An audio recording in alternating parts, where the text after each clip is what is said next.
Ladies and gentlemen, let's get ready to rumble!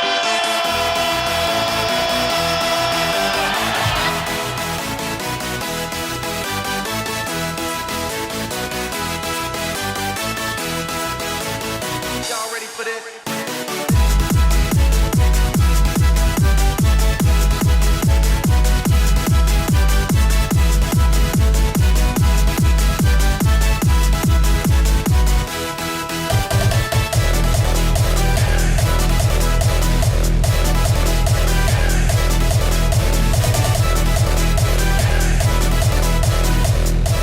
All right, Jocks fans, we're back for another week.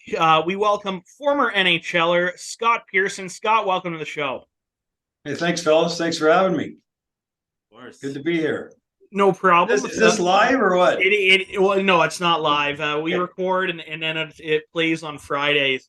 But a little bloodline here, a little connection between you and my partner Laddie here.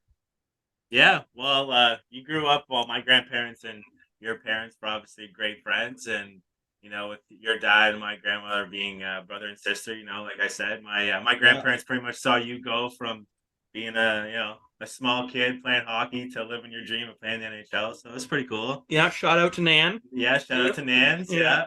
Any thumb. I call her any thumb. That's right. Yeah, I gotta forget that. I gotta get that. Yeah, that's right. Yeah, that's awesome. Yeah, no, that's great. Yeah, good fond memories of your grandmother and grandfather and my parents. Their time together. They used to have a lot of great times together over the years, for sure. Because if I do remember correctly, were my grandparents there when you got drafted? Yes, they came to the it was the Montreal Forum in '88. Yeah, in the summer in June, and I remember having them there. I remember that vividly. Yes. Yeah, and you know what? I think Nan was actually at my house league draft back in 2007. Oh well, how could she not have been? Yeah, it's pretty much the same thing. Yeah.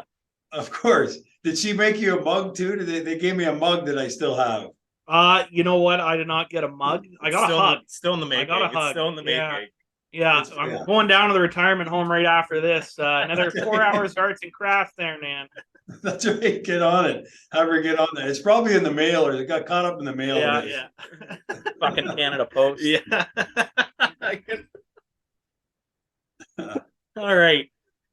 Oh, so, I feel like it's going to be a lot of personal stories here, and we were talking to Scott right before we hit record about his sister Lori had a shrine pretty well as Scott in her basement.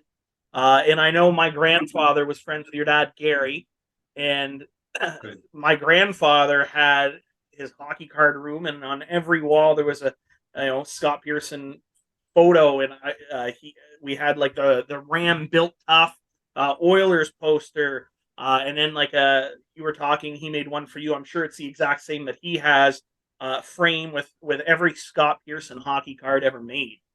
It was really special. I remember when, so your grandfather and my father played hockey together with the Cornwall Hubs for years, and they were really great friends. I have very fond memories of your grandfather. And the one time he gave me a huge picture with probably 25, 30 hockey cards of mine that he had gathered and put them all in a beautiful frame, and I still have it to today and cherish it. It was really nice of him to do that, and they used to come to some of the games and watch me play, and it was a lot of fun having those guys come and watch, and I enjoyed just as much going to watch them play old timers tournaments and see the joy and the camaraderie that they had together. Yeah, those guys were wild. I remember being allowed to be like stick boy for a couple of those tournaments, and I remember they were playing it was like Carha 2000 international tournament in Ottawa, and I remember my grandfather blocked a fucking shot, and I go into the dressing room after the game, and his leg is just blue, and he's diabetic, so he bleeds easy, so just a shit ton of internal bleeding. I remember this is February maybe. And even we're going swimming in June in his pool, and his leg is still blue. Nice. And Yeah. the guys probably said, give him an ice bag and have a beer. Yeah. I'll fix it. Whatever Right? ice you can find in Yeah. the beer cooler, Yeah. just put it on there. Exactly. Yeah, that would be a normal routine for them, or would have been. It's funny. I mean, that kind of segues into my first story. I think the last time I seen you was my parents were living in Lori's house on Amelia, and you came over for Christmas to come say hi to Annie Thelma, as you call her, and you had a gash on your lip. It had looked like you had gotten ice sticked in the face, and well, I've if you remember what I'm talking about, you played in a charity game. That's right. And you took a high stick in the face, and you just told the trainer on the bench to just stitch me up. I want to go back out. Yeah, I know it was a charity game. Well, we play against we have an alumni game, we call it. So we have a program here called the Atlanta Fire. So we play a game against the young guys, the coaches do, and we put one or two young guys teams together. And I got clipped before coming home. And that's right. Your mom, Susie, who I call her, and Joelle were renting my sister Lori and Dave's home, and that's right. We used to go and visit them for a few years when your grandmother was living there as well. So yeah, just stitch me up and get me back out there, and then I had to fly home, I think, the next day. So was this one of your players then that you were playing that high stick you? Yes. So right. Just follow-up question. How bad does his ice time then go post ice stick? Well, like healthy scratch? Yeah, let's just say I kind of let him know pretty quick that that wasn't probably a good move, and my wheels were, my eyes were probably rolling in the back of my head, and the guys had to kind of settle me down and remind me that it was a charity game, and I was one of the older guys there, and that wouldn't be appropriate to do anything to this young fella. Like the young fellas, are we talking like yeah, adults, or like we talking? Yeah, no. They were like, I didn't know you were squaring up with a 14-year-old. Yeah, no. Yeah, these were guys that kind of had retired from the minor hockey program and went on to some continued to play, and some playing men's league and so forth. So yeah. So I know Adam is been pretty rock solid with getting guys past careers. So what'd you dig up for us this week? Well, I didn't have to dig up too much. A lot of it came off the top of my head, me knowing Scott, so it kind of helped a little bit. But I searched up to make sure my memory served me right, I guess. We're gonna start. So, like, how was it getting drafted in the first round? Like, how did that feel for you, being such a coming from such a small town? How did that feel for a guy like you? Yeah, no. Well, obviously it was amazing, and there was no internet, there was none of that kind of stuff. So the publicity and the hoopla was nothing as it is today, because obviously there's so much out there where you can understand where you might be picked, and who you might be picked by, in everyday world, where you can see it kind of in every electron, every phone you look at, every computer you look on, you're seeing what's going on. So and I knew kind of going in, because I just played my second year in Kingston in juniors with the Canadiens, and I knew that I was ranked high, and I had been visiting a few different teams over the time where they want to visit with guys and bring into their cities, and I got to visit it was New York and LA, and obviously Toronto, amongst a few others, and what a thrill, and obviously having the draft be in Montreal at the Forum, which was an iconic building, original six. I had the privilege of watching my first hockey game there. With my dad, took me there to watch his idol, Gordie Howe, Hartford against Montreal Canadiens, and here I am, an 18-year-old getting drafted to Toronto Maple Leafs, which is probably the most iconic team in hockey. Whoa, let's Canada. Yeah. Okay. Obviously, you're not a big fan then, Joel. I'm a Montreal fan through and through. Okay. That's all right. I won't hold it against you. I've had some play for them and coach them, so it's all good.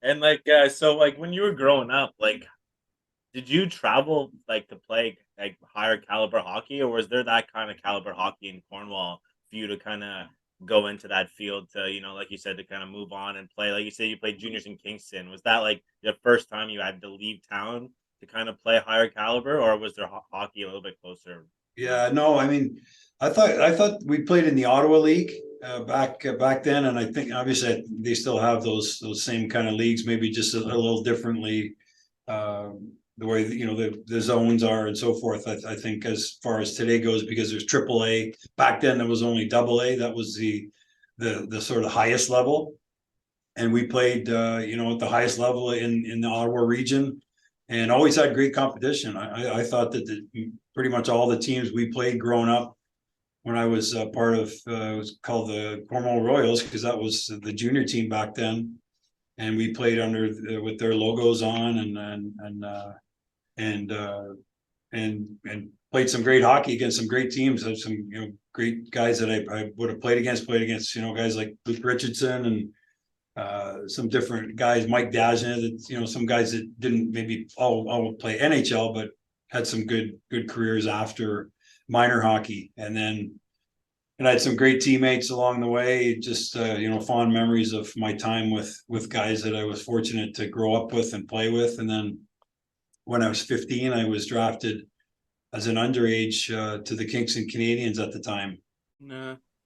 I mean, hey, I got drafted every year in the house league, so it's nothing like getting drafted. But Underage. I mean, your stepdad Joel was coach, Yeah, so I mean, if you didn't get drafted, Yeah. I'd be a little concerned. So I know, just reading and kind of chatting with Adam a little bit before, there was a bit of controversy, right, at the draft. Like it sounded like LA was going to pick you, but then Toronto took you. Like, did you have kind of a tell beforehand of like, I think I'm going LA, or I think I'm going here? Did you have a hope of who you would go to, or were you just like, just call my name, I don't care where I'm going? Well, I was actually a Philadelphia Flyers fan growing up, but to be honest, I can't remember which pick they had, but it wasn't a high pick, definitely. And yeah, so one of the teams I had visited, I went to LA that summer with I think Dennis Vial was there, and Mark Major, a couple other guys that were possibly going to be drafted. And we met with Rogi Vachon, who was the GM at the time, and then Robbie Fatorik, who was the coach. And I thought the interview went really well, and I thought, you know what, they were in that range where I was picked or scheduled to be picked. Yeah. So I kind of thought I was going to go to them, and then it so happens that at the draft, Toronto had the 6th pick, and LA had the 7th pick, and I found out later that LA had my name on their jersey, so that they were actually going to pick me. And ironically enough, that year was the year that Gretzky got traded in '88 from Edmonton to LA. So in the end, I would have been part of that trade, because Martin Gélina ended up being picked by LA, and then he was part of the package that got moved for Gretzky back to Edmonton.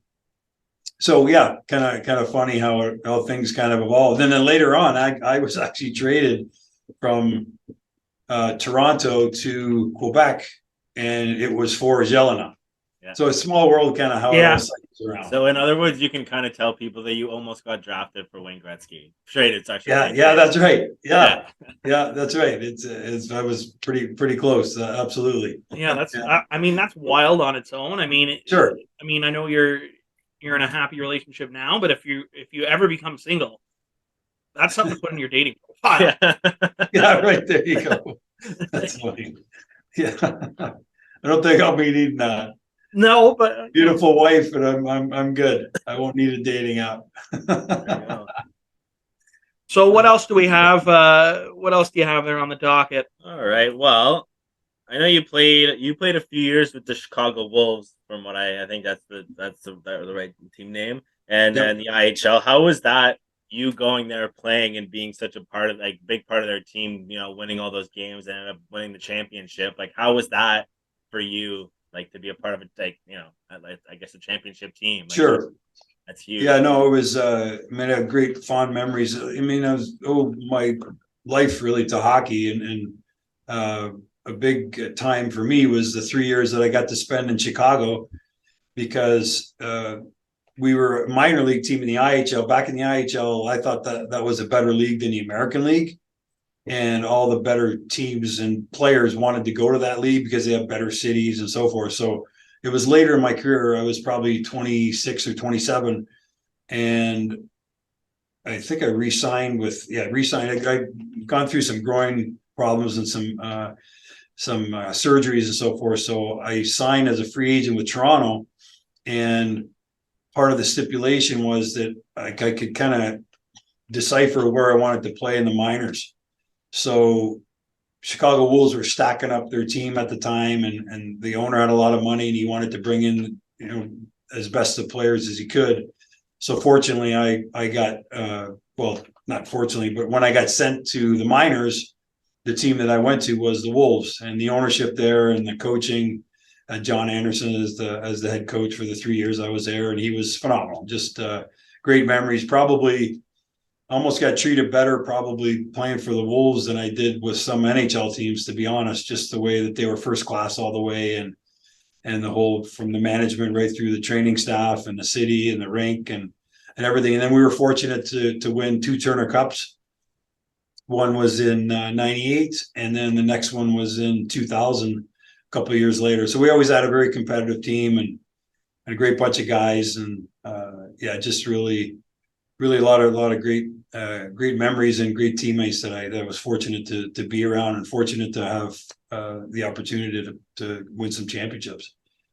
I know, like, just from guys that we've talked to, the minors stories have to be some of the wildest stuff, like the shit that goes on these road trips and the buses and then in the hotels. Was your experience playing in the minors similar to that? Like, was there some wild shit that went down? Well, I mean, there's wild shit going on probably more so back then for sure, because they didn't have, camera phones and video and all that kind of stuff. So, and you weren't kind of scrutinized probably near as much as the poor guys are scrutinized today because of all the media that surrounds them. But and being with Chicago, we were kind of treated like an NHL team, to be honest, where we were treated like first class everywhere we went. We'd fly, we'd obviously bus where we needed to as well. But I mean, we had obviously had some fun stories as well, like off the ice and things that I enjoyed my teammates and had some good laughs and good memories as far as that goes as well. 100%. Is there anybody that you're like, this guy's fucking wild, like just surprised you with just how next level he was? Well, there was some guys that like you knew that they were in the minors probably because they couldn't keep things straight and narrow. Playing in the NHL, and they were a little bit, on the loose cannon end. And I had a couple of guys. Chris LaPuma comes to mind as one guy. Just he was a fighter, and he was a tough guy that would, party just as hard as he fought and as hard as he played, kind of thing. And I got some good funny memories with him in the minors, anyways. And then I pretty much only played those 3 years in Chicago, and then other time St. John's, Newfoundland. I was in the minors, Halifax for a little bit as well with Quebec, and then Toronto also. But yeah, I mean, I was just a young guy back then, just kind of learning from the old guys and trying to keep my act clean and make sure I wasn't doing anything off the ice that would affect my opportunity on the ice, basically. Do you feel like the pressure, or I guess pressure is the right word, is, I guess, to keep your nose clean and to really like lay low was lower back then? Like, were you guys ever worried when you're doing something like, hey, this is going to end up in the paper? Yeah, well, especially in Toronto, right? Because you get media everywhere, and there's people watching you, and if something went wrong, somebody'd be telling on you, and it would get around up to the management. So 100%, Toronto was probably the most scrutinized team that I ever played on, even back then. I can't imagine playing in a market like that today, just because everything would be, is dissected, as you guys know, with following hockey as you guys do. So like, I mean, you have your son Chase, who was drafted by Detroit, and is kind of going through what you went through. Yeah. Like, talking to him, is there even any comparables that you can give him, and being like, I remember that happening to me, just because of the big change in like era of the media? I mean, well, I tell him to just watch what you put out there on Instagram or on whatever, TikTok or whatever, where Twitter, whatever he's doing, kind of thing. You know what I mean? And he's a smart kid, so he's not doing anything that's going to inhibit his image, basically, kind of thing. You know what I mean? Mm-hmm. But yeah, you gotta watch yourself, especially today. There's a lot of things that can be viewed as not good, and in the long run can hurt your career. Yeah, absolutely.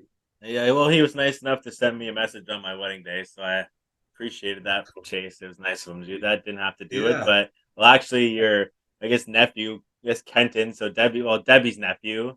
That's right. Yeah, he cut the hair for all my groomsmen, and he was at my wedding as well. I'm actually still I'm still good friends with Kenton, actually. Yeah.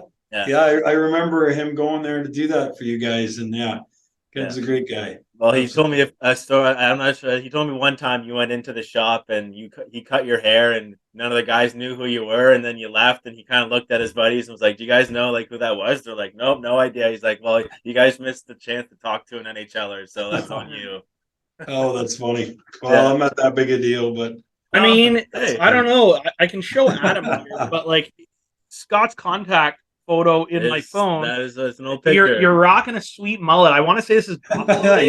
Yeah. It was long a few times. I think Buffalo was the longest. It was close to your name bar, I think, at some point. Yeah. Well, back then, right? That was the thing. You had to show the hair. I wish I had that now. I put it on top and all over the place right now.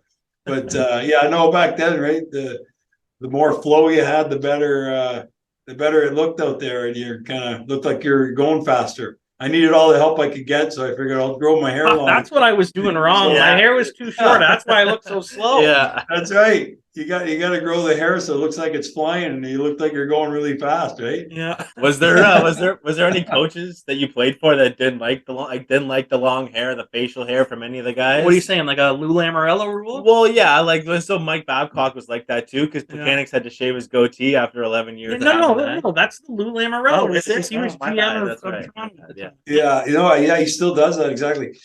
So to be honest, I don't really recall any coach, nobody like that. Everybody, most of those guys had played, so they kind of understand everybody's individual and wants to be themselves, kind of thing. But the one thing I do recall is when I got drafted. So I was 18. I had the mullet going at the draft. I think at the draft I had yes, I did. I had long enough hair, probably the mullet.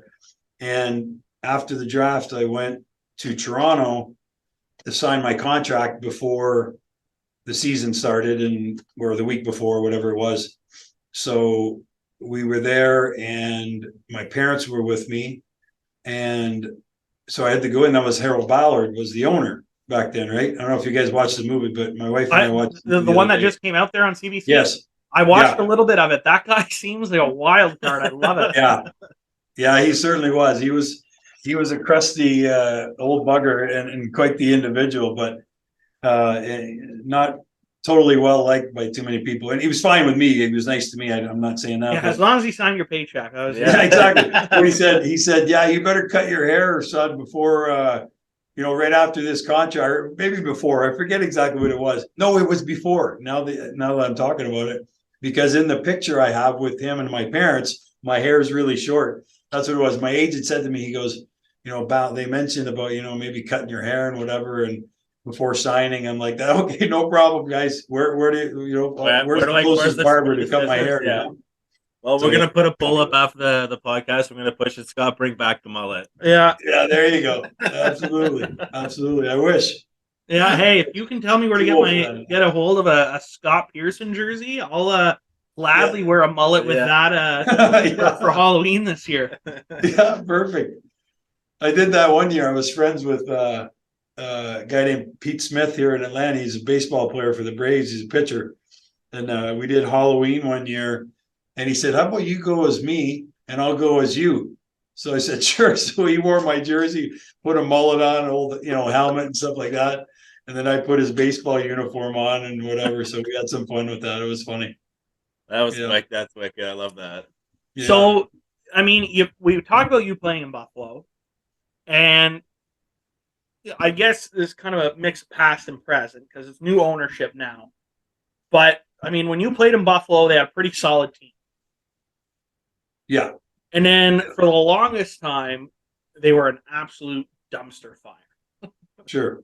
Yeah. Recently, right? Yeah. Yeah, and I mean, I guess same thing with Edmonton for a while. When you were there, it was a solid squad in the 90s. And then kind of from 2006 to So all the first round draft picks. well, no, they were a Yeah. dumpster fire with those until they got Connor McDavid, also a dumpster fire. If you were GM, what would you be doing to fix those two teams? Yeah, so I mean, back in my day, Buffalo was we had a great team. We had LaFontaine and Hasek and McGillney, and we had a tough team too. So it was fun to play there. And it's a great hockey town. You can feel the energy, I think, changing when I listen to the sportscasters talk about it, or maybe if you're flipping a channel and a Buffalo game comes on, you could just feel that they've started to turn the corner. I think, and I just think Rick Janneret retired 1 year too early. Yeah, no kidding, man. He was the best. He was the best. What a great human being too. Never mind all his the play calls and the classic play calls and the classic announcing that he did over those years. But yeah, no, I think they're on the right track, guys. I really believe that Adams has got them moving in the right direction. Obviously, all those young guys are starting to play well together and get some chemistry. And the coaching staff has done a good job in figuring out, who should be playing with who and sort of the style of play that they're playing. So I think they're definitely on the upswing big time. Watch out for them in years to come. Yeah, no, they're probably. I mean, I'm a Montreal fan, so obviously Sure. my heart lies with them. But I think Buffalo's been one of the most exciting teams I've watched. Like anytime Buffalo's playing and Montreal isn't, I'm Sure. like, I want to tune into that game. Tage Thompson, Alex Tuck, Peyton Krebs, Dylan Cousins, Rasmus Dahlin, Owen Power, and then the ageless wonder that is Craig Anderson. Yes. And those wicked jerseys they brought back. I love the Saberhead. Are you a fan? I mean, you played when it was the blue and yellow. Are you a fan of the red and black? Yeah. So actually, the season, my last year in Buffalo, forget the exact timing, but I remember being on the ice when I think it was after that, the one season I was there, where they had the new jerseys, the black ones, which they wear kind of now as like some of them for the third jerseys, I think. Yeah. They may have a fourth actually, but so we came out on the ice. It was the old odd and Buffalo odd, and then we had those new jerseys on. I love the logo. I thought the Buffalo head is great. I think those new uniforms are excellent. Really sharp. Really sharp. Perfect. That's what I like to hear. Well, we've got asked. We had Jeremy Roenick on, Sure. And he remembers the hit that you laid on him. Do you remember the hit that you hit him with? Yeah. No, I do. I remember. Well, we were both young back then because he was picked a couple after me, I think. But no, absolutely. Yeah, it was in Toronto, I think, and just happened to, my part of my game was being a power forward and trying to hit guys and finish my checks and hit and fight and score the odd goal if I could, kind of thing. So whenever I had a guy lined up, I tried to make sure I skated right through him and finished him hard. I mean, So, he definitely unfortunately- skated right through him. Like, he Yeah, looked yeah. like he looked like the road runner in the ice after you hit him. He just kind of disappeared. Was there any John from JR after that? No, because I remember he had the smelling salts out. So yeah, I don't think he was talking too much. No. Yeah. Great. My wife, when I saw him, a little while ago too, last year sometime, I had a few drinks with him. That's a pretty wicked thing to be able to say. Yeah, We were I in mean, Vegas. Yeah. yeah. With his, did he give you any of his whiskey? No, Nah. no, we just had a couple of beers. Well, no, there's probably some vodkas in there.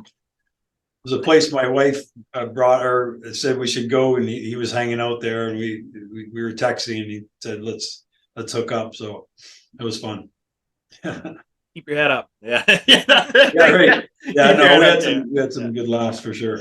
Yeah, that's good.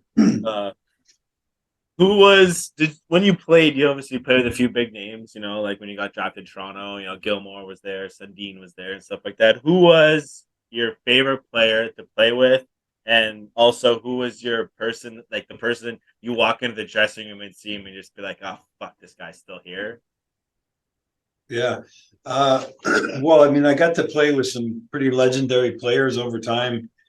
When I started in Toronto, they had Salming was there, and Wendell Clark. I actually lived with Wendell my part of the 1 year I was there. Eddie Olchuk was there, and then went to Quebec, and then Sundin was there, and Guy Lafleur. So I would say Guy was probably the biggest name I played with, and I actually was fortunate enough to play on a line with those two guys. Guy was my stallmate when I was in Quebec, so that was quite an honor, and what a great guy. So just a question. Sure. I met Guy a few years back. Mhm. And I can still, when I think about it, I have like this sensory memory of just cigarettes and liquor. Yeah, no, he liked to smoke. Absolutely.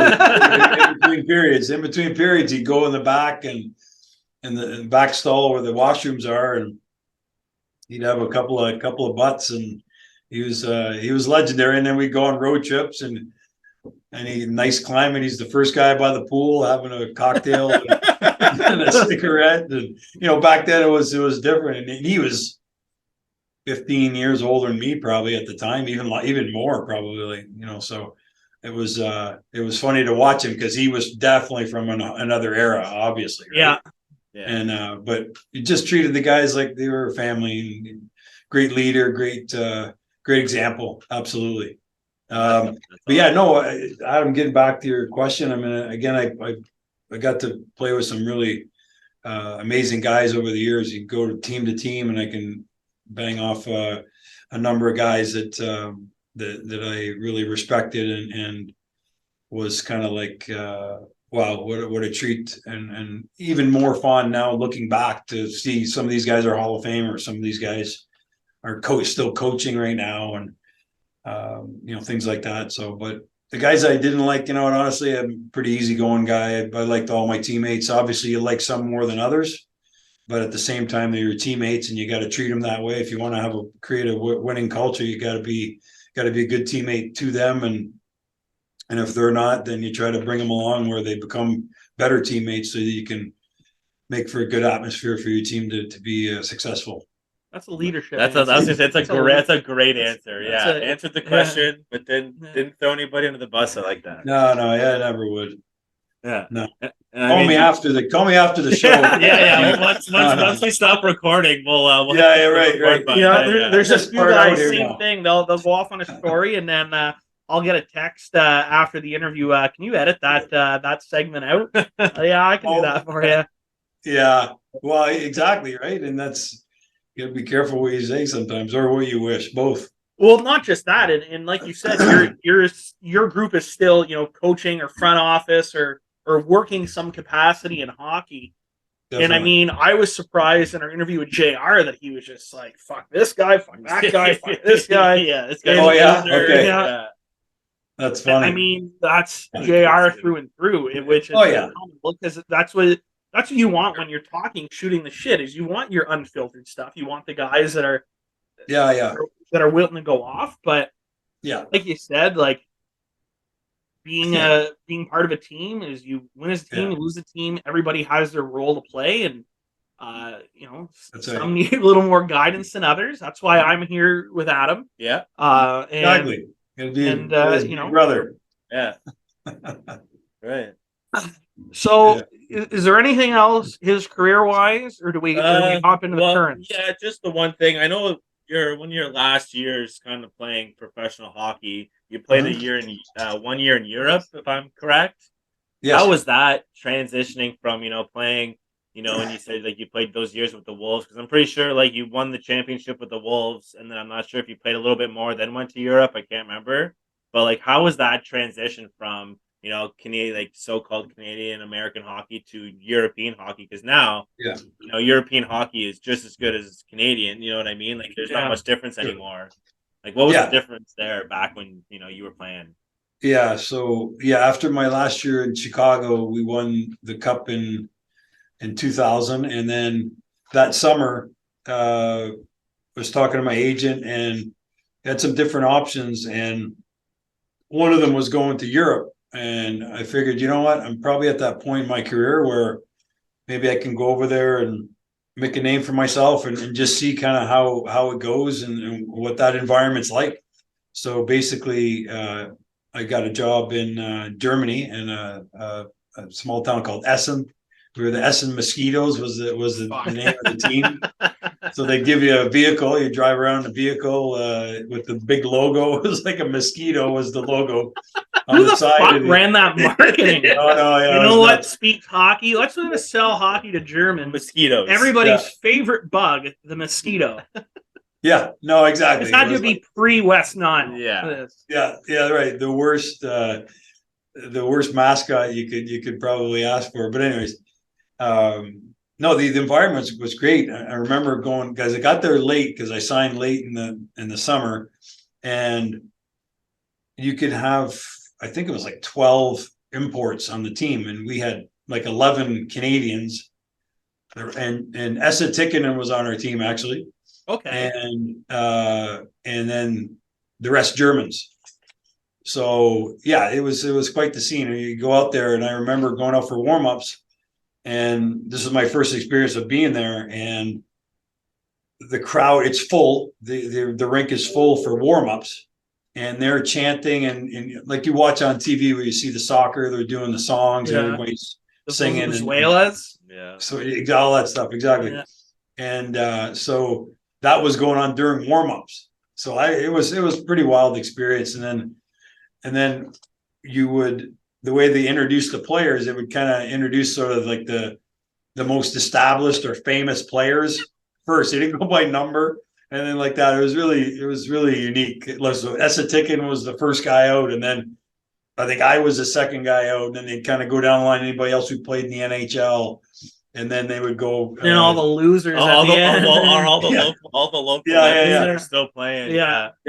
No, but those guys, it was great. The experience in Germany was amazing, and the players, they were funny. The guys were really funny guys. I remember going out one night, and the guys like, "Yeah, we're gonna have a party, Scotty." Oh, okay.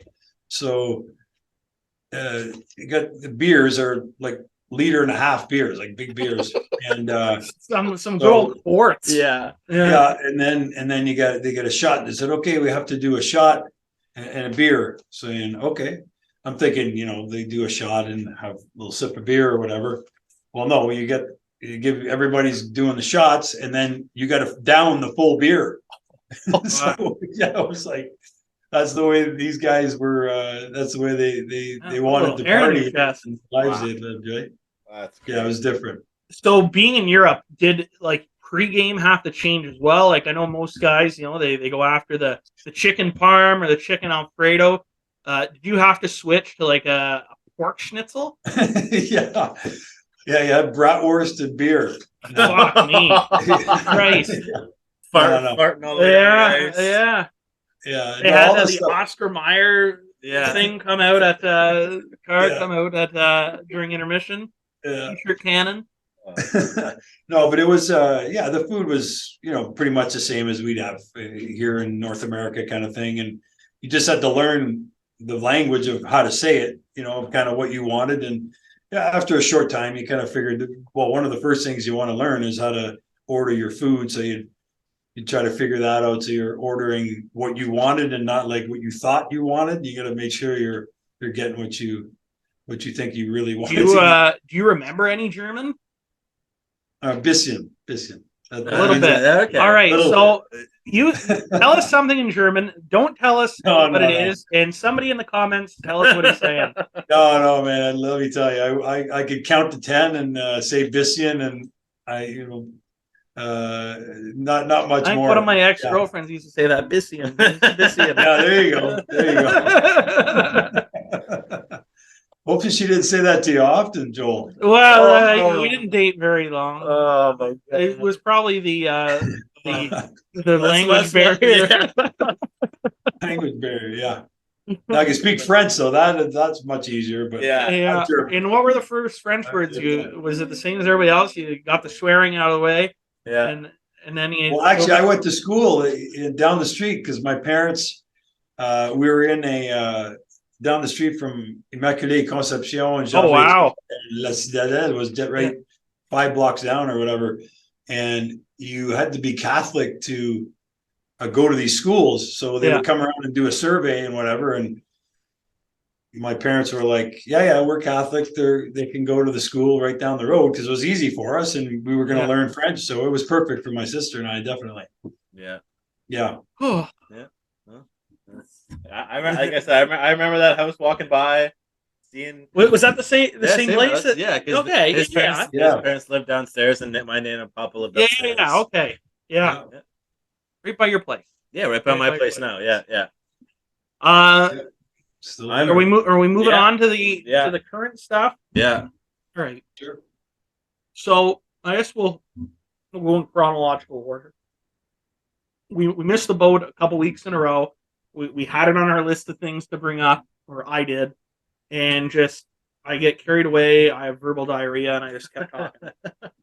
So we're finally getting to it. I'm surprised to hear that. I don't think that. I'm my father's son. Yeah. And this is the first week actually that I. Tell your dad I said hello. By the way, I'll let him know. He kept. That's funny. I'll let him know. Ball teammate. We had a good ball team. Shoot, I think it was called the Brewers. Yeah, the Brewers was it called? That's fitting. Yeah, I only know my dad that played on the team, but that sounds fitting. That's funny. Yeah. Fuck, now I forget. Oh yeah, but this was the first week I drank. Well, I got chirped by Sean Starr around Christmas time, so I was having a glass of milk. So I'm like, if we're having a beverage, I guess I gotta switch to something a little more age appropriate. So I'm drinking out of a Cornwall Aces AHL mug. Nice. Yeah. Nice. Anyway, that was good memories. I don't know why I brought that up. Too bad they don't have that team anymore. I mean, they do a good job with the Colts, so that's good that they have things going and running well with that. Yeah, and then you want to do a little drop? What night do you play pickup? No one wants to come watch that. Trust me. Hey, I heard Mike Turcotte scores a lot of goals. Oh, now you brought his name up. Now he's never going to forget. Well, that's a few more views. Yeah. Yeah. Fuck, now I forget what I was. Oh, chronological order. There you go. Tortorella banned iPads on the bench, and I know you. I mean, you guys. Do you have a computer growing up? Well, not till I was an adult and figured out to turn it on. That was the point I was trying to make. You guys didn't have iPads on the bench, but I'm sure Chase has the technology to watch the replay. What do you think of Tortorella saying focus on the right now, get rid of watching the replay or the mistakes you made on the last shift? To me, I don't really know, because when I play, there is no replay. Nobody's filming us. Just I guess this is, if you've talked to Chase, like, what difference does that make to a player right now playing in this day and age? Yeah, well, I think with Tortorella, I know that he banned them from being on the bench, which, to be honest, I agree, because the players are on the bench. You want to feel the game. You want to feel the atmosphere of what's happening out there. You might see a certain player on the other team do something or whatever it may be. Maybe it's good or bad or something. You got to step up next shift when you go out there. If you got your face down looking at an iPad, you're not gonna know what just happened or whatever, right? So I think coaches can use those as tools. That I agree with. Where, hey, come and look at this. You pull in one or two guys at the appropriate time, not during the game though. To me, players should be focusing on actually watching the game and being attentive to the atmosphere and the feel of the game. And you lose that when you're actually watching iPad. And a lot of times, I say a lot of times, sometimes it's probably just, hey, did you see that toe drag or whatever kind of thing, And it's not about that. It's, it should be always about, hey, next time you go here, I go there. Let's try this, which I'm sure most of the time is done like that. But again, I think you lose the feel of the game when you're not 100% always paying attention to what's going on out there. So I agree. And I played for Tortorella. Tortorella is my coach. And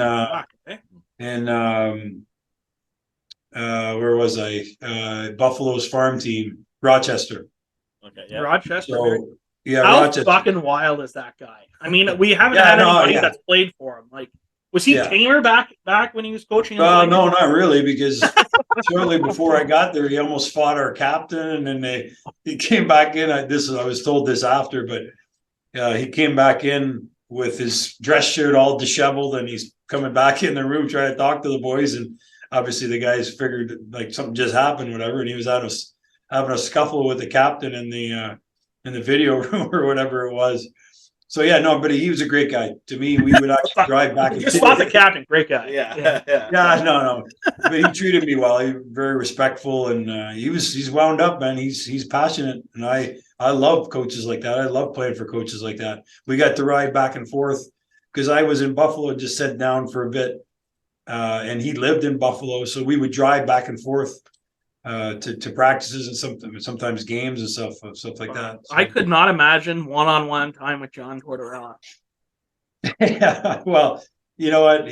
He's feisty, man. He's a competitive guy. Like he's fiery, and he wants to win, and he's never lost that passion, and that's why he's his fourth, fifth team, whatever it is. I don't even know, but and he seems to be doing quite a good job, I think, with Philly this year. So.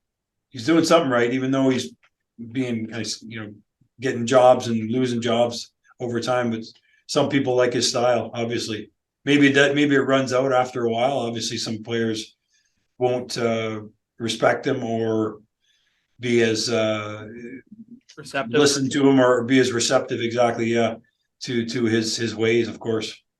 So I'll ask you something that we asked JR, and he nailed it. Mm-hmm. Can you give us your best John Tortorella impression? Like I'm talking pregame, like intermission speech. Intermission.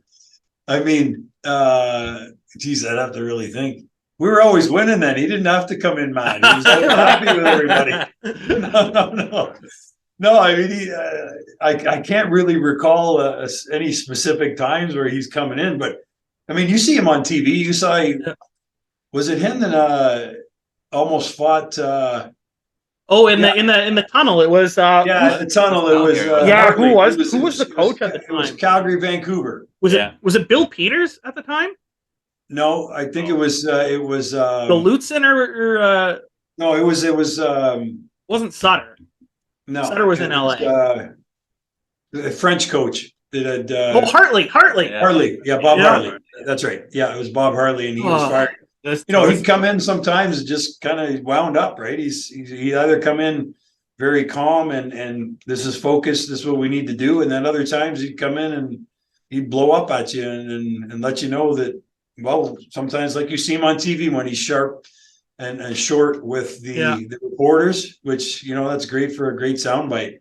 Yeah, if they had a video and mics in our dressing rooms, they would have caught a lot of funny stuff. So what was should have that? I heard a show. I was listening to a show today, NHL Network, and they were talking about that where they should mic up certain players and put a mic in the like on the ice kind of thing where you can hear in the play and the people can pay money to listen to all that stuff. It'd I probably be great for the 100% NHL. for But that. That'd be Like great. I loved when they did like HBO did the 24/7 series. Yeah. sure. And I think the one thing or the one episode that just is etched in my brain is the speech that Bruce Boudreau gave to the Washington Capitals, and he dropped like 50 f bombs in 2 minutes. Yeah. Could edit it out. So since we're not getting a Torts impression, how many Yeah. how many f bombs or Yeah. swear words was Torts Yeah. dropping in an intermission speech? Rough, Oh, like well. rough estimate. Like, Again, it depends on how well we were doing, right? well, what's So, a good day then? Because I feel like people's Yeah. bad days are probably Jean Tortorella's good days. Yeah, true. No. He'd be dropping f bombs. Every fourth, fifth word probably would. Yeah, about the same as me. Part of Yeah, it. that's okay. I mean, yeah. That's right. Yeah. That's pretty much him. Yeah. That's great. Absolutely. Well, they got to beep him out when he's doing interviews, right? As we see on. Well, especially what Rangers was that often. guy and reporter for the Rangers, Brooks? Oh, he got into it with him a couple times and I think he called him stupid one time. He's like, I'm over the celebrity boxing. Get Tortorella and Brooksy in a fight. Yeah. No, he was fired. I remember one time it was like a brawl. I was down in the minors. I was pissed to be there. I didn't want to be there, and in this skirmish happened, and then I kind of snapped on some guy, and anyways, and my shirt came off, and I'm coming back to the bench, and I see him. He's snapping against their coach, wailing a stick against the glass. It's kind of mayhem in the minors. So it was a funny memory, but I loved it because he coached like I played, like I wanted to play, kind of thing. So that's why I enjoyed playing for him. I wasn't expecting that. Yeah. So I guess just to wrap up that question, you're against it, or for getting rid of it. You're I guess you're pro Just the coaches. Tortorella banning it, but Yeah. like, is this something that maybe you spoke with Chase or maybe some of the players, because I know you're still into coaching, like, is that something that if you told your boys like, hey, no, none of this anymore, like, would you get some kickback? No, I don't think so. I mean, obviously the coach has the last say, and you gotta abide by what he wants to do and how he wants to do things, even though you don't agree with it. I don't know if all benches are using it, to be quite honest. So you guys might know better than I would, but you do see it randomly. But I would say, for me, it should be a coaching tool where the coach brings the players in, like I said earlier, where here, do this, do that. Not where the players are looking at it. And maybe I'm old school, but I like guys watching the game and focused on the game and feeling it every second of the game. No, and That would take away from it. And like that's the thing too. I find some guys, they'll be on the bench, they just get off, and it's not like these shifts are 2-3 minutes long. So by the time they get this tablet and they're looking at, well, what did I just do wrong in that last 45 seconds? You're back on the ice. So like really, you don't know what's going on in the game. The game could have slowed down from their last shift to this shift. Yep. Like, to me, it's like you said, if let's say I get off the ice and then the coach comes over 3 shifts later, goes, hey, remember that shift where you dumped it off the glass and it went out of play? Well, next time, don't go so high. Like, I think, like you said, the coaches should have access and use it when they need to use it. But I think the players shouldn't be allowed to touch the tablets, because I just think it, in my opinion, I guess like they do it in football, but again, you come off the field, you got, let's say, at least 10-15 minutes before you're back on. That's right. That's different, but to me, it doesn't have any benefit to the game because the game is so fast. Like, too much is happening, quick pace. I mean, I've never had to rewatch any of my plays. You're too fast. Every time you get the puck, you probably score. That of the shifts are too fast. One of the two. It's dump and change. Sometimes I'm just on there, and then as soon as the puck's drop, I see it to the bench. Well, I used to get a lot of that dump and change and dumping forecheck. Those, make it easy. Don't do anything that something bad might happen. All right. We'll touch a bit, I guess, on what it's like having. I mean, you have Chase, and then your stepsons that have also played high level hockey. Yeah. What's it like being a former, professional player to then helping shape and model the next generation? Yeah. Yeah. So like you touched on it. So we have 4 kids, my wife and I, between my wife and I, and daughter Trinity works for Home Depot. And then one of my stepsons, Nico, was actually drafted by the Cornwall Colts and then also Hawkesbury. He didn't end up continuing to play. He stopped after midget though. And then Luca Nocita is his last name. He played for Canada Lasers for 5 years basically, and was leading scorer one year. And we used to go and cheer him on all the time and love that. He's actually playing in the Senior A League now for Arnprior. Oh, I don't know if nice. you guys watch that league, or I think there's a Cornwall team, a Long Sioux team, whatever. Yeah. And then son Chase has been playing junior and played in Cornwall, and then moved on from there to college, and then now he's in Detroit's system. So I thoroughly enjoy watching all of them, and having watched them, my wife Debbie and I, and it's been a real treat for us. And for me, just supporting all of them is huge.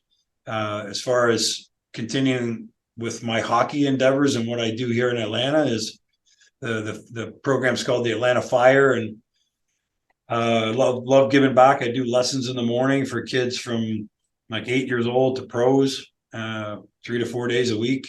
Really enjoy that, and really enjoy staying in the game that way, and still skate twice a week too. Fortunate to be able to do that, and sort of give back. And I've watched our program grow for last 22 years. A lot of players have come out of here, played prep school, juniors, college, pro after they leave the program. So it's been very gratifying, and I enjoy. You want to name drop anybody just to give yourself a pat on the back? Well, yeah, it's probably guys you don't know, like the years that I coached Chase's 97 group. There was 6 guys that went on to play college, D1 college, off of a small team from Atlanta, Georgia. So it is very gratifying, and some kids, some up and comers now that they'll play college, maybe lower end pro, or go overseas kind of thing, and the program continues to get better and better all the time. Really proud of that. Really proud of what all the guys are doing still today. So would the program you run there be similar, just for people in this area? Would it be similar to like an OHA type? No, it's just a minor hockey program, Joel. It's okay. Like just like any typical program. We go up to AA. Okay. We have an E as well. So our top kids make the AA team for the birth years, the Pee-wee and the Bantam and so forth. Yeah. And we play SYTHL, the Southern Youth Hockey League. So we play Huntsville, Alabama, Nashville. There's a couple teams here in Atlanta. So we have to travel, though these kids have a lot of travel. And the higher end teams, gosh, some of the years I coached, we probably say we went on 12 trips, probably 8 of them were flights. So it's a really big commitment from the families and the players to play here. And you don't get to choose from a lot of kids either, because it's an expensive sport. And also, there's just not a big pool of players. The number one sports are football and baseball here, of course. Yeah. Well, you know what? We had Andy Sutton on last week, and he couldn't speak highly enough about, what the Atlanta community had for, support behind the Thrashers. So yeah. Oh yeah. He said it was a great hockey team, a great hockey city when he was there. And you know what? Third time might be the charm. Yeah. Andy, the Flames, the Thrashers. Maybe it'll be the Atlanta Coyotes. Yeah. Yeah. There you go. Well, Andy came out and played with us a few times in the summers when he was playing here, and great guy. Hopefully, well, there's some semi talk about things happening, and they're working with the NHL now, a group of guys that I know, and I don't want to speak too much about it, but it's gonna hopefully in a few years they'll make a lot of progress, and they'll get a team back here in Atlanta. That would be amazing. And I think they could do it where they want to put the rink. The problem was they had the rink downtown, which is very hard to get to, and sometimes there's crime down there in the downtown area. So they want to put the rink up kind of more where we live up here. It's about 30 minutes north of the city, and so kind of the opposite issue of what the Ottawa Senators have, where they put it out in Canada and it's kind of away from everything, and they're trying to go downtown. And Atlanta had the opposite issue, where it was downtown and they're trying to get out. Yeah. Well, hopefully, with whoever's announced as the new owners, maybe it'll be brought downtown for Ottawa, or maybe it'll stay out there. And as things continue to grow out there, maybe it'll make it work that way. We'll see, I guess, right?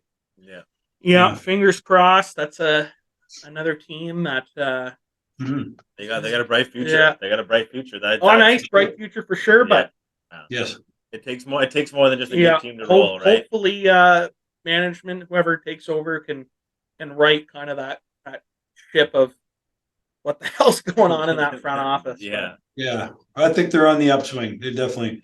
Yeah. DJ Smith's a good coach, and a couple of guys on the coaching staff. So I think they've done a good job with the young team, and it'll continue to get better, hopefully, for everyone involved. So I guess, we can talk about that since you brought up DJ Smith. Do you think that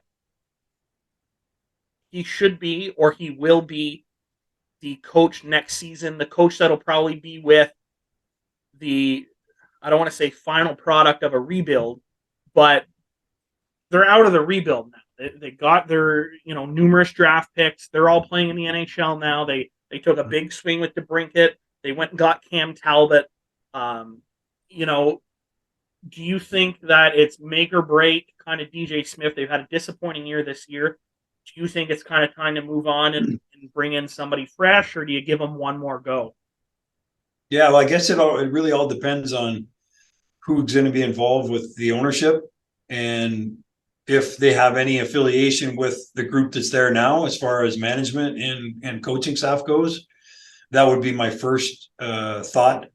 That if it's somebody that knows him and respects what he's been doing, and maybe sees progress, and sees that he's doing a good job, or with the tools that they have, right? Mm-hmm. So I think it's going to really depend on that. From what I know and I understand, my wife and I went to the game last weekend on Saturday night, and they beat Montreal. Obviously, that was a good game for them. But the Habs, but anyways, I think it'll really depend on who the new ownership is, and how they view his job so far, and if they have somebody in mind. Maybe they have somebody already queued up that they would want to bring in, so that's a factor as well. If it's a total new ownership that's hockey people and they know somebody, they want to bring their own guy, then that very well could happen. All right, and we'll move on, I guess, to my next kind of current hockey thing. For those that don't live under a rock, you'll be aware of the kind of kerfuffle that took place in Anaheim, a couple days ago between Trevor Zegras and Troy Stecher. Are you familiar with kind of what the accusations are out there, Scott?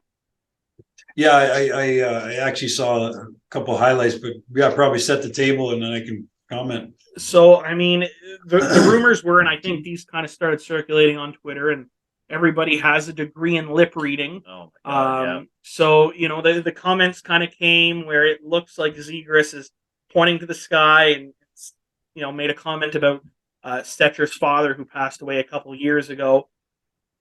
And then Stecher kind of loses his mind. You don't want to think that somebody would stoop that low. And there's a couple beat reporters that have come out and said, no, that's not the case, confirmed it's not. But nobody is all this is what was said, or this is the type of thing that was said, and not coming out and being super specific. So it almost feels, to me at least, like a bit of a cover up, because Zegras is a superstar, because he reps the NHL for the video games. He's kind of been their poster boy the last little bit for media ops, that they're going to try and protect that image. And are these beat writers being fed something complete BS to try and protect, the NHL's, face kind of right now amongst, others, McDavid, Makar, whatever, of that next gen player.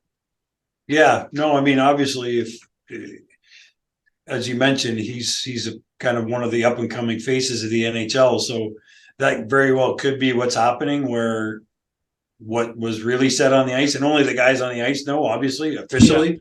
Yeah. What will come out of that or officially be said, may not find out till somebody retires or who knows what's on the ice, kind of thing, right?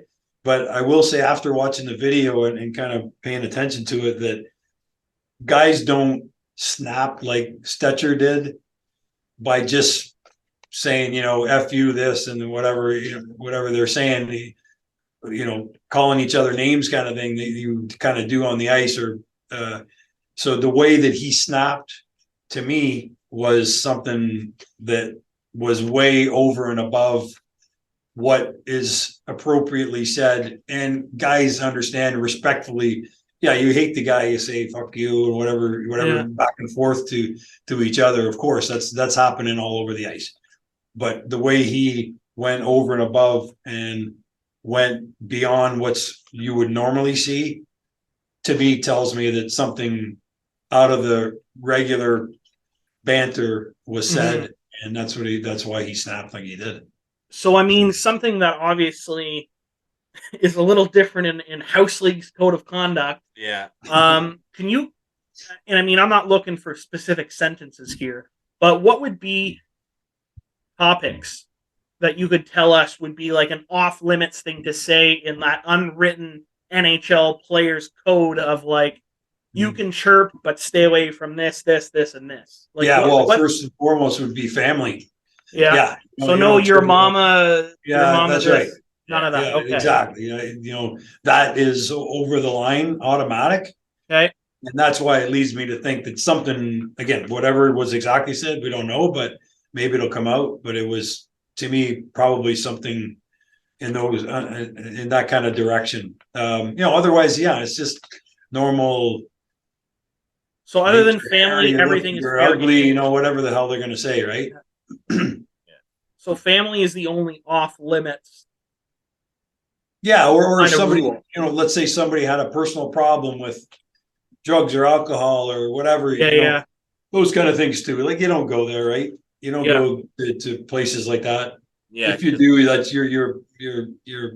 So pretty much anything that's above the moral line. Yeah. Yeah. Okay. Exactly. Like, the guys that they talk about, the top rats that have been in the NHL for years, those kind of guys you would expect it from.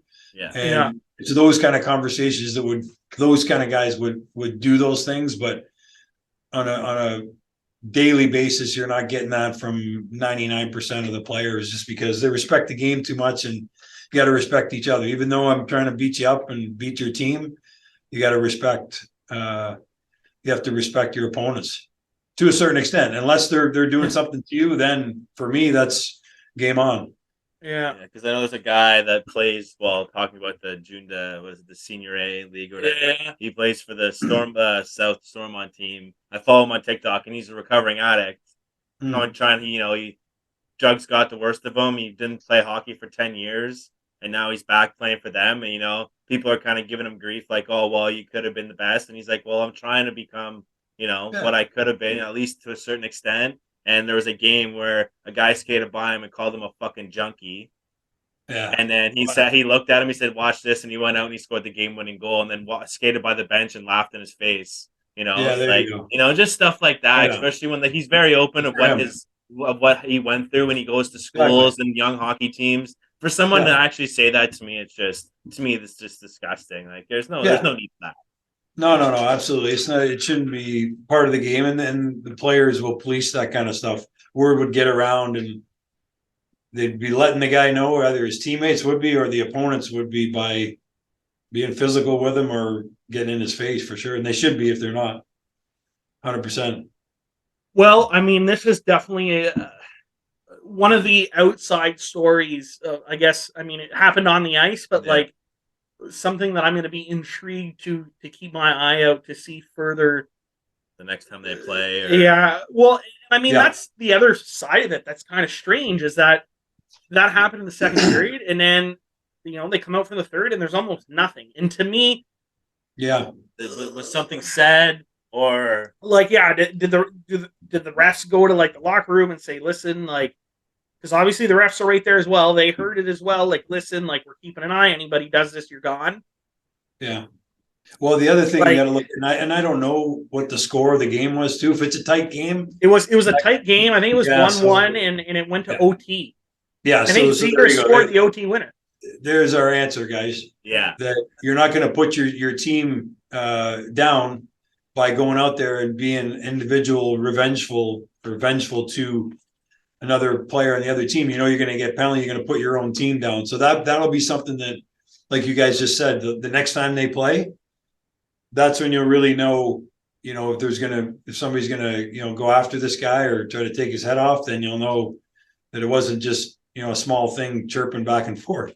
So, I mean, again, coming back to the hockey code of conduct, does it matter that Zegras is not a fighter, not really a hitter? He's not a big guy. He's kind of, one of the poster boys for the NHL. Does that matter in these situations? Like, does he have to answer the bell? Obviously, again, we don't know what was said, something that crossed the line, but does he have to answer the bell himself, or is this something where you're going to see, I don't even know who Anaheim's tough guys are. Let's do a throwback. Luke Gatzik, is going to fight, I don't even know who's Arizona's tough guy. I don't know. Yeah. But you know what I mean? Like Zach Kassian. Yeah. Yeah, no, I think somebody will try to, get after him for sure, 100%. And he better step up, not only because to show he did wrong, but also to his teammates that, hey, I know I did wrong and I got to step up. And you see that kind of stuff over time where different instances over different sports or whatever, where certain guys that something bad happened one game, you got to pay the price, you got to pay the piper the next time for sure. And I would think that this may be an instance where you might see something like that next time that they play each other. And I guess just to wrap up that, would you anticipate seeing a Stetcher Zegras, or would you anticipate seeing Zegras in a teammate? Like, I think Kassian would be out of his weight class, so like, sure. Does that matter in these situations? Do they still try and make it where, hey, this guy's not going to get his fucking head caved in? Yeah. Yeah. No, I think that whoever Anaheim's tough guy is so funny because we don't even know. Yeah. But whoever that guy is, he'll probably go up to him, I would think, first and foremost. And then I wouldn't be surprised too if you saw Stetcher and the Zegras guy go at it too. If it was indeed like we're thinking, it was, beyond the line. Yeah. So. Well, I'm looking forward to it. And I can't say I have ever in my life, probably since like Paul Correa and J.S. Jaguar played for the Mighty Ducks, and ever for the Coyotes, saying I'm excited to see an Anaheim Phoenix matchup. Yeah. That's right. Exactly. Yeah. You know what? Gary Bevan was right. Yeah. Arizona's a hockey town. Yeah. Let's go. Yeah. At the Mullet. Yeah. I'm playing at the Mullet Arena of all places. Yeah. Yes. Get some rowdy $5 beers at the college. Yeah. Let's go. Yeah. Yeah. They got it. I mean, they're gonna have a tough time the next couple of years. It'd be tough being a player playing in that environment, but obviously it's a small environment, so obviously. Well, I think you'll see a lot of the young guys want to go sign in Phoenix now. They can stay in the dorms. They can go. Go party with all the college chicks. Finish their degree while they're there. For sure, absolutely. Yeah, I love it. Be a great setup for those young guys. Yeah. In all wrap. Excuse me. Oh, but alcohol's starting to cause me to burp a bit. Yeah. You gotta go back to the milk. Yeah. Well, I am. As soon as I'm done, Adam was kind enough. He stopped at the corner store on the way over and brought me a nice liter milk. So that's on tap. I'll be in bed later with a nice full glass. That's good.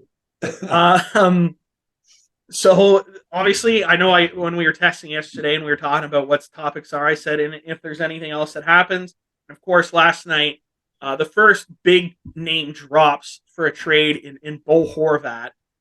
And I have a couple Canucks fans on Facebook, and Bo wanted to be a Canuck for life. Bo said it in his media interview today. Want to be a Canuck for life, Canuck for life, Canuck for life. And they're all sad. How could we trade our captain? Yeah. But I just want people to remember this guy was offered a contract in the summer, declined, said he could get more. Yeah.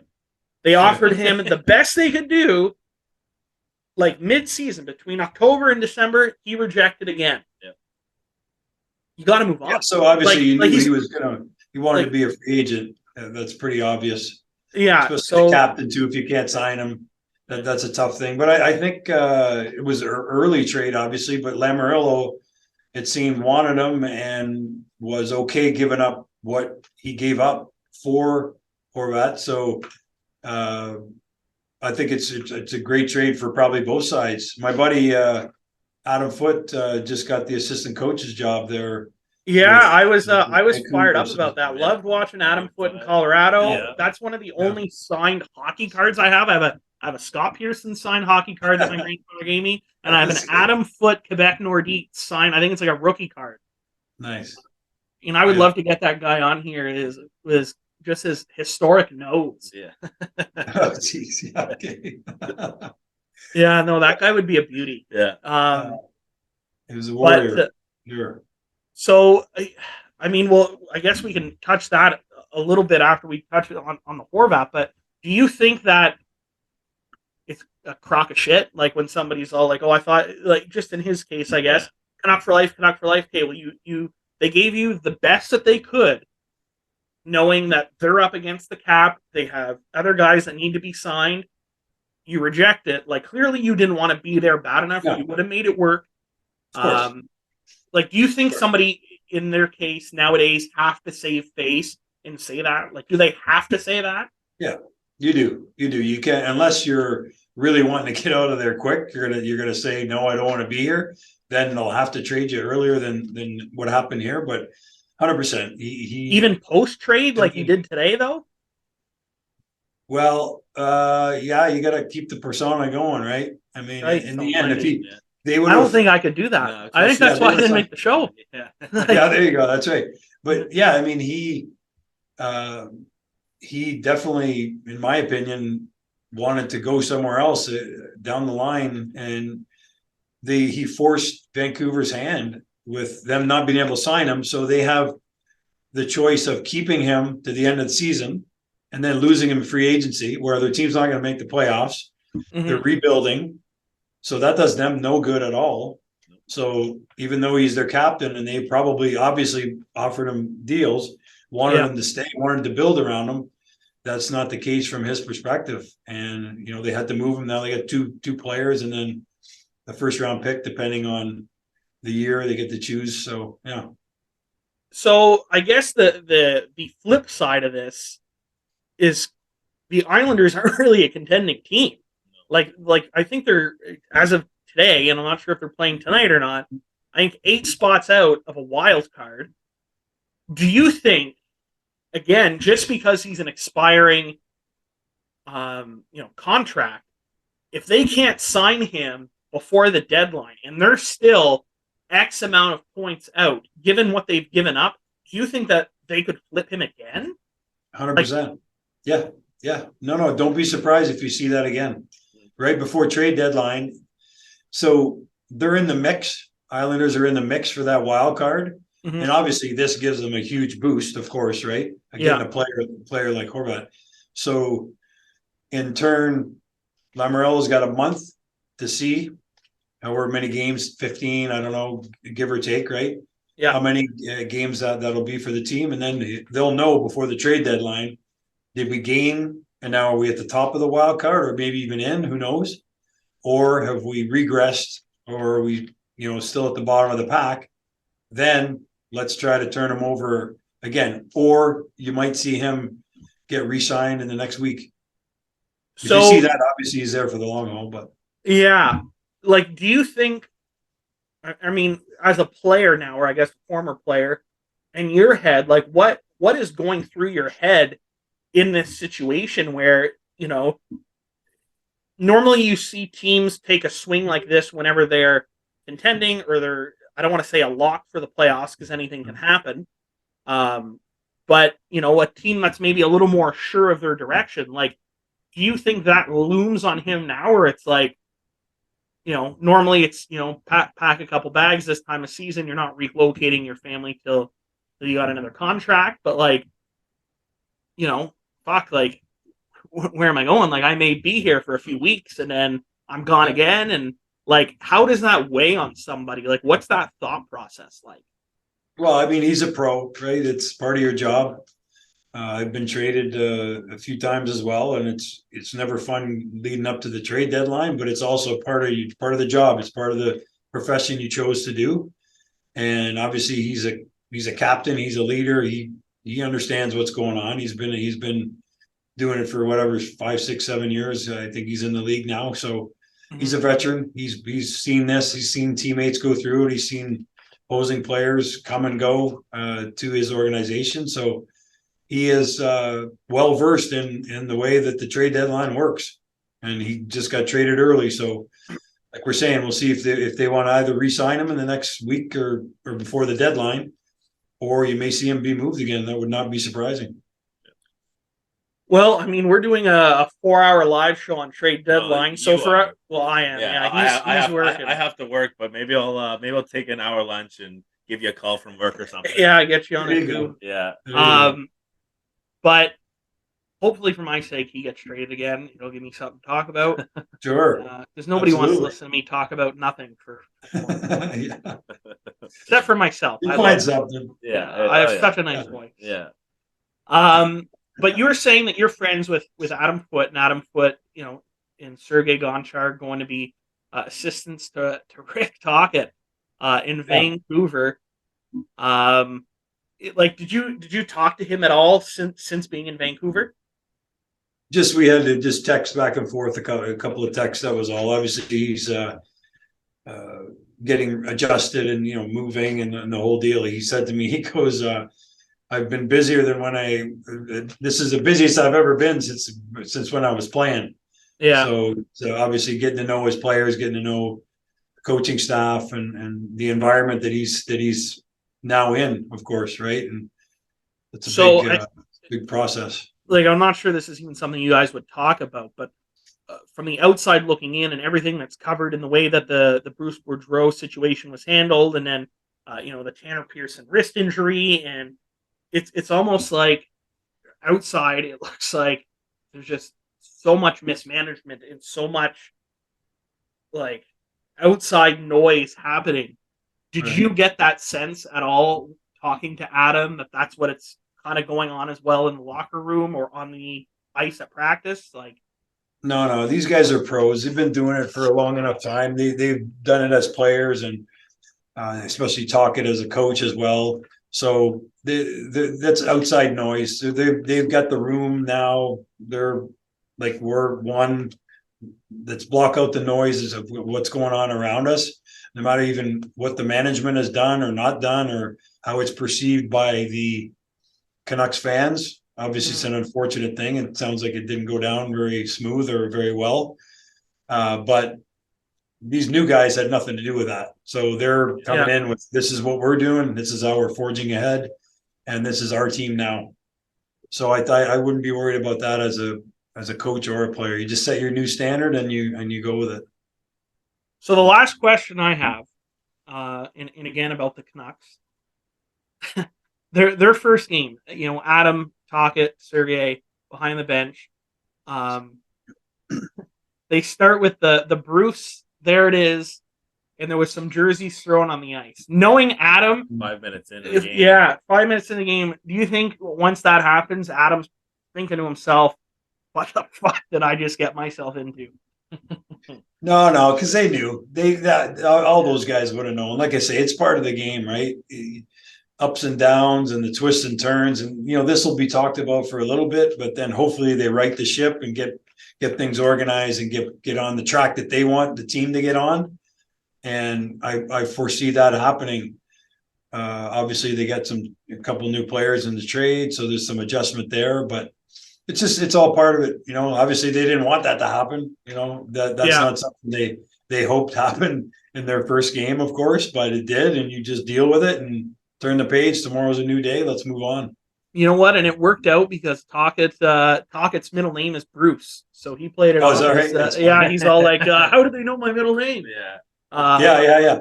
But Well, that's a funny quick story. I played with speaking of that like that. I played with a guy named Larry Murphy in Toronto, and I was a young guy, and he was getting booed by the fans. Every time he touched the puck, boo, boo, boo. And he comes into the change room after the game and he goes, geez, he says, you know what? He goes, I didn't realize that all these fans knew that my middle name was Lou. So, anyways, yeah, that was a good one. I'll never forget that one. Well, hopefully we can get Adam on probably in the off season. There, I think I sent him a DM on Instagram. I don't know how often he checks that, but that would be interesting to see how the tail end of that goes for them. And I wish him the best luck. I loved watching him play. Such a hard nosed player. Yeah, awesome. Well, hard nose double meaning on that one for him, I guess. But he was a tough customer. Yeah. Yeah. I remember, what was it, like NHL hits? I forget what year it was. Yeah. Just getting foot and just doing a hit check. Yeah, he was a good hitter. Absolutely. So we like to wrap up the show with Adam's yay or nay. So Sure. Adam has 3 questions. I have not seen these questions, Scotty. He'll ask us. We pretty much give it a yay, a thumbs up, or a nay, a thumbs down, and a quick reason why. Sure. All right. So first one, it's kind of I'm trying to word it correctly. So with all the stuff that's going on with Jordan Binnington, he comes out of the crease. He likes to hit guys behind the net, bump guys. Should there be some sort of a lenience if a guy's coming around the net and let's say any goalie's out of their net and they try and stop him and they run into the goalie, and most of the time there's goalie interference penalties that are called, and to me that shouldn't be, should there be a bit? I kind of call it goalies as being fair play, but I don't mean as in like lacrosse where guys go flying after the goalie kind of thing. But I mean, like, if the guy's out of the crease and you're going hard to the puck and he cuts you off and you run into him, that shouldn't be a penalty on you. It should be a penalty on him because it should be interference for him. So I guess it's kind of not really a question. I kind of just answered the question. Yeah. No, I mean, I'd say yay. The goalie should get a penalty too if he's out of his area. Whatever that area is determined to be, and he's out there and bumps somebody or fakes that he got bumped or whatever, then he should get a penalty. And behind the net, if you're in the triangle, that should be probably his zone. You can't hit him physically. Obviously, he's not like a player, but I'd say they deserve penalties too. I mean, they're not immune to that. Yeah. I fucking hate Binnington. Yeah, well, we've already covered that we don't like Jordan Binnington. Yeah. Okay. Yeah. But as a goalie that liked to come out and be in that triangle behind the net, I'd wait when the puck come around the boards. I go back to stop it. Yeah. I'd wait, and I towered over kids. Like, I was this height, little lighter, but when I played, and I was few inches taller than everybody, so I'd wait there and knock a couple guys down and go back into my net. Sure. I'm conflicted. Yeah. But I deserve the penalty. Yeah. Yeah. Like that's I'll all. give that a thumbs up. That's all. Yeah. That's all. Yeah. Yeah. All right. Next one. So I think it was last year or the year before. Ovechkin said no to going to the All-Star game. Everybody kind of more was up in arms with it. Like, do you think players should be allowed to say no to going to the All-Star game without getting any heat? Because some of these guys don't see their families after Christmas until, either their season's over or playoffs is over. So, like I said, so should players be allowed to decline going to the All-Star game and without getting any grief? No, I don't think so. I mean, these guys are all-stars for a reason, and you're promoting the game, you're publicizing the growth of the game and displaying it, and your best guys, that's why they get chosen to be there is to represent. And to me, that's part of the duties of playing in the NHL. If you get chosen 100%, you should be there, and you should receive grief, and you should be some kind of penalty. I think he did get Yeah, kind of he got fine a or whatever fine. it was I a think few he got years a ago. fine or something. I think. Yeah. I Yeah, think- then everybody Well, would do you it. get No. a fine. I think it's like $5,000, and then you get suspended one game, which you obviously Okay. lose the money from that game. That's right. Sure. But I mean, when you got a $10 million contract, who gives a shit? Yeah. Yeah. But I mean, the money does go to charity, from what I understand. So I believe so. So I mean, Yeah, it goes, I think, the Players Fund, yeah, NHL Alumni Players Fund. So that's good for us. yeah. Spend the guys even more. Yeah. Everyone starts saying no. Yeah, Scotty's changing his vote. Yeah, Yeah. no. Yeah. Yeah. We want it more. We want more guys to decline. Yeah. How am I voting? Sorry, it's yay. Yay, they can say no, and nay, they shouldn't be allowed to say no. I think they should not be allowed to say no. So nay. Yeah. Well, Okay. so yay. Yay. Yeah. So they should not be allowed to say no. Yeah. But I do feel like the NHL, like a lot of these guys, use this as downtime to rest, bring their take care of family some in. injuries. But a couple of years ago, the NHL they tried kind of like this bye week stuff where it looks like teams didn't play for like 5 days, Yeah. 5 or 6 days. You'd play the Saturday and you don't play again until the next Saturday or Sunday. Yeah. Yeah. I think if they went back to that, you would have a lot less guys that are opting to sit out or have injuries right before the All-Star game that they have to sit out now. I think you'd see a lot of that eliminated if you brought that back in each team throughout the year, maybe even just the second half of the season, or even if you extended the season a couple weeks and, just so everybody can get those times in. I think you'd eliminate this issue. I'm not a fan of the All-Star game, though, so to be honest, I don't really give a shit. I watch the skills competition, and that's it. Yeah. But whatever my answer was. Yeah. And the last one. So with all these contracts, Taze and Kane is coming to an end. These super contracts that people are calling them. Do you think there should be a cap for teams that instead of it being they can offer them 13 years, however much money, should there be a cap on There how is. many years? I is. don't mean money, I mean years. Yeah, there is. There is? Yeah, 8 years. 8 years, but didn't McDavid just sign a 10 No. year? No. Well, then my third question doesn't mean anything. They There you go. switched that rule after We Kovalchuk. just answered it. Yeah, because DiPietro signed his 15-year. Then a couple years later, Kovalchuk signed a There we go. 14-year deal or something, or 16-year deal with the Devils. Yeah. And after he terminated it to go to the KHL Yeah. and came back, and there was all that kerfuffle, they put in 8 years max. And you can only sign the 8 years max if you're re-signing. Okay. If you're a free agent going to a team, the max you can sign is 7. Well, there we go. I should have looked that up before I asked the question. That's okay. That's okay. Yeah. You got off. That's your buddy. He knows all the rules. Yeah. Yeah, I know, right? Yeah. Yeah, sorry, yeah. So it's a lot of be a GM, buddy. I've been watching too much football. Sorry. Yeah. Yeah, there you go. Yeah. Well, that's all for hockey. Scott, we'll ask you one more question. Now that we know who's in the Super Bowl, and it's not Adams Niners, Yeah. we have the Eagles and the Chiefs. Yeah. Who's your Super Bowl pick? Oh, Eagles all the way. Eagles. I've always been an Eagles fan. Yeah. When I was a kid, I always I was a Flyers fan, Phillies, and then Eagles. So I've always been an Eagles fan. So I'm happy to see them in the Super Bowl. That's Looking good. Yeah, forward I'm to watching. sick of seeing Patty Mahomes and his weird Well, brother and his Tom strange wife. Yeah. Well, Tom Brady's not in it, so I'm just happy that way. So that's all I care Yeah, about. so I'm also go Eagles, and I'm assuming because the Eagles beat the Niners, you're pro Chiefs. That's bad. But it's fine. I'm just excited for beers and wings and on. Yeah. That's all I care about now. For sure. Is there any fun. special item at your Super Bowl party, Scott? You have a special Super Bowl snack? Nah, not really.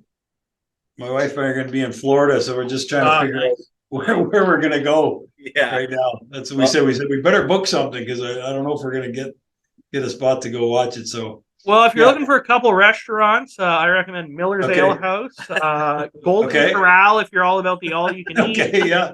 There's a Jimmy couple of those right Buffett's, around here. Margaritaville is also very good. Yeah. Their Domino's pizza have a garlic butter on it. It's pretty kick ass. Nice. I do have one more question. It is Okay. from your brother-in-law Dave. I don't Oh. know. You don't have to answer the question. I like Dave. This should be So good. I'm just asking Yeah. the question because I'm being a nice guy. He dropped the stuff off as the one thing he asked for. Oh yeah, Okay, he told me to ask you about nice. the bulldog. The bulldog. Oh yeah. Well, the Bulldogs, they've won 2 championships in a row. Yeah. Okay. Yeah. The I don't UGA know. Bulldogs. Yeah. UGA Bulldogs. Okay. Yeah. So Yeah. so like the football team. Yeah. Yeah. Okay. Yeah, I so thought they- I was worried it was gonna be something like Some weird some story. weird stuff because it came from Dave. It worried me a little bit, so that's why I wanted Yeah. to play. I wanted to Yeah, play it that- out and see. That would worry me too. Absolutely. 100% coming from Dave, that would worry me. Yeah. He's talking about the UGA Bulldogs. Yeah. Okay. Trinity, our daughter went to there for 3 years and they've won 2 back-to-back championships. Okay, that So, makes sense. I mean, yeah, Pretty they're- impressive. Yeah, they're. Yeah. Yeah, I was I think expecting Dave, something Dave's a fan too. That's why he okay, probably that asked makes the sense. question. Okay, yeah, because Yeah. they enjoyed TCU, so. Okay. Yes. All right. Well, Scott, I thank you for coming on. We hope to have you on again soon. Don't Right forget, on. my dad said you have to go for a beer with him Yes. next time you're in Cornwall. Right So, on. Dad, you're welcome. And we hope everything works out in Atlanta, and we'll see you soon. Yeah, take care, guys. I enjoyed it. All the best to you guys with your podcast, and you guys are doing a great job, and I wish you all the best. Thanks, Scott. We really appreciate Yeah, that. thanks, Scott. Have a Take care, good one. guys. Take care. Right on.